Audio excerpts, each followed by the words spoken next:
Hello everybody and welcome. In this video I'm going to show you how to unpair your headphones JBL Tune 570 from your PC.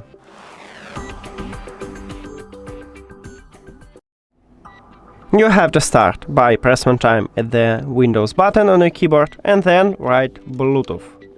Now, if you see Bluetooth on other devices, press on it or click Enter.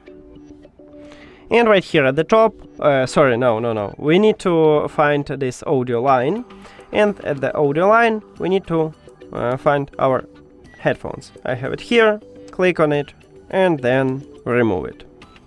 After that we can turn off these headphones by press and hold power button at the bottom of the right ear cup. And we just did it! Thank you for watching this video. If you found it helpful, please consider subscribing to the channel and leave the like on the video. See you later!